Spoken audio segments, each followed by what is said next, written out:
இளவரசி ரோஸ் மற்றும் தங்கப்பறவை. ஒரு காலத்தில் தூர தேசத்தின் ஒரு சாம்ராஜ்யத்தில் ஒரு இளவரசி இருந்தாள். அவள் ஒரு அழகு பதுமை. அத்துடன் அவளுக்கு நீண்ட சிவந்த கூந்தல் இருந்தது மற்றும் ரோஜாக்களை மிகவும் விரும்புவாள். அதனால் அனைவரும் அவளை இளவரசி ரோஸ் என்று அழைத்தார்கள். நாட்டு மக்கள் அனைவரும் அவளை நேசித்தார்கள். சில குழந்தைகள் ரோஜா பூச்செண்டுகளுடன் அவளை பார்க்க வந்தார்கள். அதில் ஒருவன் சிவப்பு, ஒருவன் வெள்ளை, ஒருவன் மஞ்சள் என வந்தார்கள். இளவரசி ரோஸ், உங்களுக்கு யாருடைய ரோஜா மிகவும் பிடித்திருக்கிறது? உலகத்தில் இருக்கிற எல்லா ரோஜாக்களையும் எனக்கு பிடிக்கும் செல்லங்களா. எல்லா குழந்தைகளையும் கட்டி அணைத்துக் கொள்கிறாள். அதனால் குழந்தைகள் சந்தோஷமாக சிரிக்கிறார்கள். ஒவ்வொரு நாளும் மாலை பொழுது சாய்ந்ததும் பால்கனிக்கு வந்து தனது கைகளை தட்டுவாள். வா என் செல்ல பறவையே. அப்போது எங்கிருந்தோ பறந்து வந்த ஒரு தங்கப்பறவை அவளுடைய தோளில் உட்கார்ந்தது. உடனே இளவரசியின் கூந்தல் பளபளவென்று சிவப்பு ஒளியுடன் பிரகாசிக்கத் தொடங்கியது. நீ குறும்புக்கார பறவை, எப்போதும் என் கூந்தலில் விளையாட வேண்டும். உடனே அந்த தங்கப்பறவை இனிமையாக மயக்கும் குரலில் பாடத் தொடங்கியது. இளவரசி ரோஸும் சேர்ந்து பாடினாள். பிறகு நாட்டு மக்கள் அனைவரும் உறங்கிவிட்டனர். அவர்கள் விடியும் வரையிலும் இனிமையான கனவு கண்டார்கள். ஆஹா, என்ன ஒரு இனிமையான குரல். Good night my dear, sweet dreams. இவ்வாறு ஆண்டுகள் கழிந்தன. இளவரசி ரோஸ் ஒவ்வொரு நாளும் சூரியன் மறைந்ததும் அந்த சிறிய தங்கப்பறவையுடன் சேர்ந்து இனிமையான தாலாட்டு பாடி நாட்டு மக்களை உறங்க வைப்பாள். விடியும் வரை அவர்கள் இனிமையான கனவு காண்பார்கள்.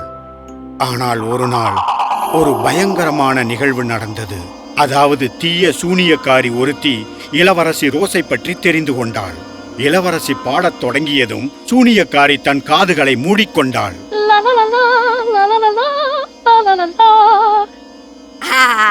அவளை எனக்கு பிடிக்கவில்லை. அவள் மிக நல்லவள், நல்ல குணவதி. தீய குணம் கொண்ட சூனியக்காரி இளவரசிக்கு சாபமிட்டாள். ஆப்ரகடாப்ரா, செம்சலபிம், ரோஸின் நிறம் மங்களாக வேண்டும். உடனே இளவரசி ரோஸின் கூந்தல் கரி போன்று கருப்பாக மாறிவிட்டது. அட கடவுளே, என் கூந்தலுக்கு என்ன ஆனது? இருந்தாலும் நான் பாடுவேன். என் நாட்டு மக்கள் உறக்கத்தில் இனிமையான கனவு காண வேண்டும். இருந்தும் அன்று மாலை மங்கியதும் இளவரசி ரோஸ் பால்கனிக்கு வந்து தன் கைகளை தட்டினாள். தங்கப்பறவையும் அங்கு வந்து சேர்ந்தது. ஆனால் அவள் கூந்தலின் சிவப்பு நிறம் மங்கி கருப்பாக மாறியது. அட கடவுளே! தங்கப்பறவை தனது இனிமையான மயக்கும் குரலில் பாடியது. இளவரசியும் சேர்ந்து தாலாட்டு பாடினாள். நாட்டு மக்கள் அனைவரும் நன்றாக உறங்கினார்கள். ஆனால் அவர்கள் பயங்கரமான மற்றும் கொடும் கனவையே கண்டார்கள்.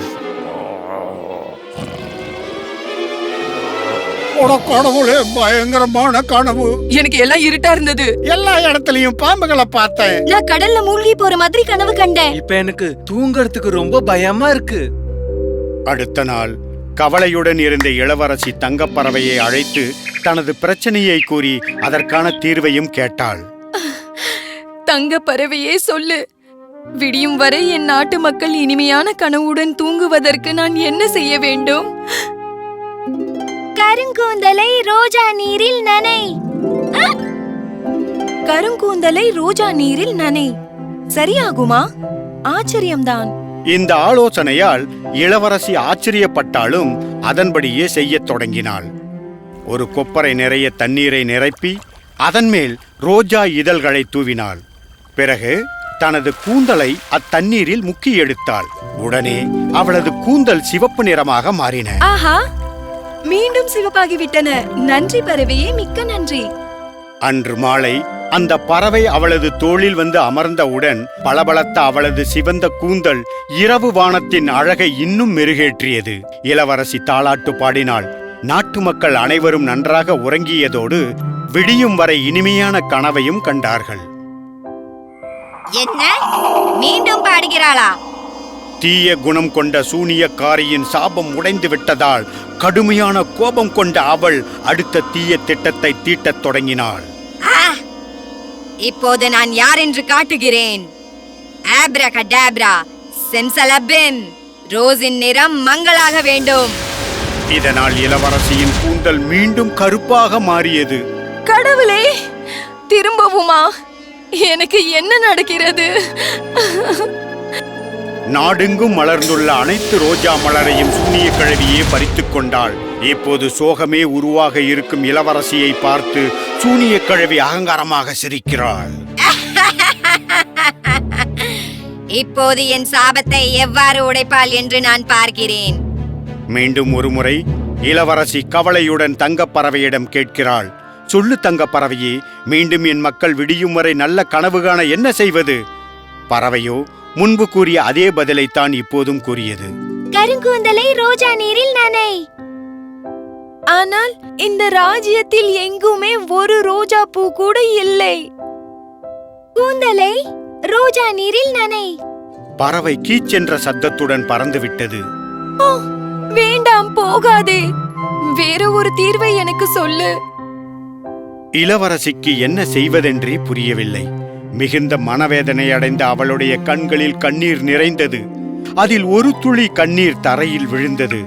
அப்போது இளமையோடும் அழகோடும் அங்கு வந்த ஒரு இளவரசன் இளவரசி நின்று இருந்த பால்கனியின் அடியில் நின்று தன்னிடமிருந்த ஒரு சிறு பெட்டியில் வைத்திருந்த ஒரு சிவப்பு முடியை எடுத்தான்.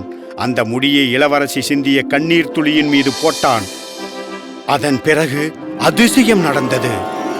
உடனே அந்த சிவப்பு முடி சிவப்பு ரோஜாவாக மாறியது. போதும், இது போதும். உடனே இளவரசன் அந்த ரோஜாவை எடுத்து அதை இளவரசியிடம் கொடுக்கிறான். இது உங்களுக்காக அழகு இளவரசியே. ரோஜா, இது எங்கே கிடைத்தது? நான் உருவாக்கினேன், உங்கள் கண்ணீர் துளி மற்றும் ஒரு சிவப்பு முடி கொண்டு. உற்சாகமாக ரோஜாவை வாங்கிய இளவரசி தனது கண்ணீரை துடைத்துக் கொண்டு ஒரு கொப்பரை நிறைய தண்ணீரை நிறைக்கச் செய்து அதில் ரோஜா இதழ்களை போட்டு பிறகு அதில் தனது கூந்தலை நனைத்தாள். உடனே சாபம் நீங்கியது. அங்கிருந்த அனைவரும் ஆச்சரியத்துடன் பேசிக் கொண்டார்கள். ஓ, என்ன அதிசயம்! இளைஞனே, இந்த சிவப்பு ரோஜாவை எங்கு கண்டுபிடித்தீர்? மதிப்புக்குரிய மகாராஜா, நானும் இளவரசியும் சிறுவராக இருந்தபோது நான் இவளின் ஒரு தலைமுடியை பிடுங்கி எடுத்து அதை அவளின் நினைவாக வைத்திருந்தேன். இளவரசியும் அவ்வாறே எனது தலைமுடி ஒன்றை பிடுங்கி எடுத்துக்கொண்டாள். உண்மைதான் தந்தையே. அதை உறுதி செய்யும் விதமாக இளவரசி ஒரு சிறு பெட்டியை எடுத்து வந்து அதை திறந்து உள்ளே இருந்து இளவரசனின் தலைமுடி ஒன்றை எடுத்து காட்டினாள். இதை அறிந்த அனைவரும் மகிழ்ச்சி அடைந்தார்கள். உடனே அந்த இளவரசனுக்கும் இளவரசிக்கும் இனிதே திருமணம் நடந்தேறியது. இதுவரை தீமைகளையே செய்து வந்த துர்மார்க்க சூனியக்காரி தனது சாபம் மீண்டும் உடைந்து விட்டது என்று அறிந்ததும் அவளது உடல் 1000 துண்டுகளாக உடைந்து எரிந்து சாம்பலாகி போனது. அதன் பிறகு அந்நாட்டின் ஒவ்வொரு தோட்டங்களிலும் ரோஜா மலர்கள் மீண்டும் பூத்துக் குலுங்கின.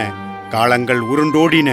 ஒவ்வொரு மாலை பொழுதிலும் இளவரசி இனிமையாக தாலாட்டு பாடி தன் நாட்டு மக்கள் நன்கு உறங்கி விடியும் வரையிலும் இனிமையான கனவு காண வகை செய்து கொண்டிருந்தாள்.